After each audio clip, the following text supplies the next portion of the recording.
digital mungkin bisa untuk di brachialis, tapi untuk di ankle itu nggak valid, jadi nggak bisa. Jadi waktu itu pernah ada ya skripsi kakak kelas kalian itu, karena dia mau minjem abi saya kan, dokter saya, ternyata rusak. Akhirnya dia tetap melakukan, tapi dia pakai tensimeter yang biasa, itu nggak valid karena susah banget kita mendengarnya gitu ya. Nah kalau monofilamen ini juga lagi awal-awal saya baru lulus spesialis itu nggak ada monofilamen di Indonesia ya, dari luar negeri adanya gitu. Sampai alhamdulillah kesini-sininya udah diproduksi oleh di Indonesia, dan harganya ini murah nih, belinya di ya kalau nggak di Shopee atau di Tokped gitu ya, murah kok ini ya gitu ya. Nah alat monofilamen ini dia itu kalau kalian pegang seakan-akan ya ini kok kayak ijuk biasa, kayak ijuk sapu ijuk ya, tapi enggak, beda ya. Nggak bisa pakai sapu ijuk, nggak bisa digantikan juga misalnya pakai karena ini terbuat dari nilon, ini benang nilon ya. Dia itu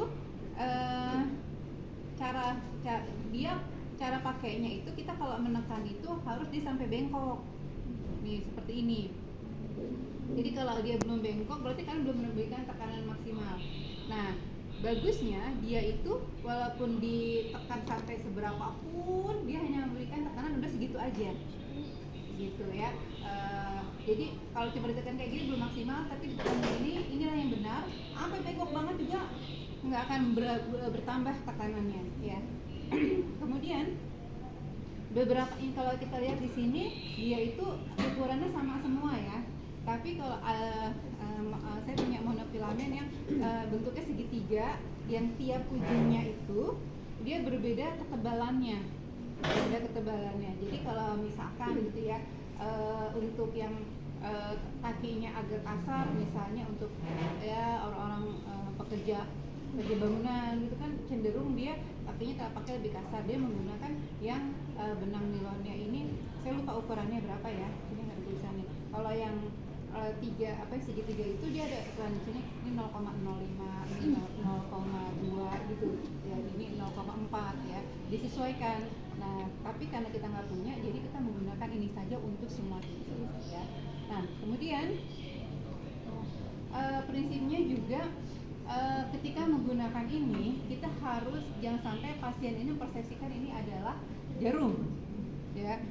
Dia jangan sampai mempersepsikan ini jarum nanti ditusuk di luka, enggak gitu ya. Kemudian juga biasanya orang Indonesia itu kalau dia mau diperiksa ya takut malah ketahuan penyakitnya gitu ya. Jadi kadang-kala dia itu pas kita bilang Pak ini terasa nggak? Terasa, beneran nggak terasa, saking takutnya kalau dibilang abnormal ya. Nah makanya nanti kita akan minta pasien untuk tidak melihat ke arah pemeriksaan kita gitu ya. Kemudian juga karena nanti dilakukan di 10 titik, itu polanya harus kalian acak titik-titiknya gitu ya. Ya, normalnya kita bisa merasakan 10 titik-titiknya. Ya, jika ada satu saja tidak bisa kita rasakan, berarti dia sudah mengalami penurunan sensasi. Nah, gitu. Ya, nanti kalian coba masing-masing deh ya. Nah, tetapi pemeriksaan monofilamen ini tidak boleh dilakukan pada daerah yang ada lukanya. Misalnya jempolnya ada lukanya, maka jangan disentuh di situ. Atau ada kalus itu bahasa awamnya itu kapalan. Ya, ada kalus itu jelas aja nggak terasa karena menebal gitu ya. Kemudian juga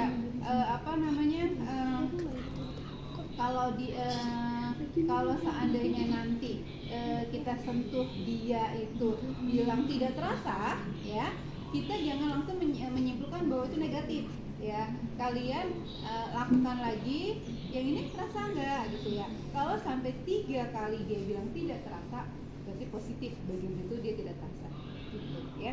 Baik, kita mulai ya.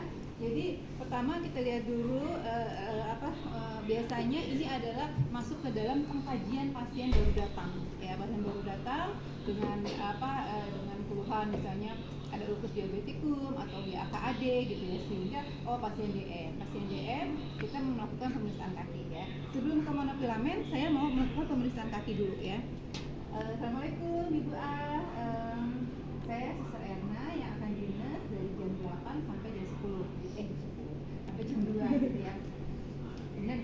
jelaskan, Bu, kan Ibu baru datang ya, jadi saya akan melakukan pemeriksaan kaki Ibu ya. Nanti selain pemeriksaan kaki juga ada saya menggunakan alat, tapi nanti alatnya saya unjukin ya.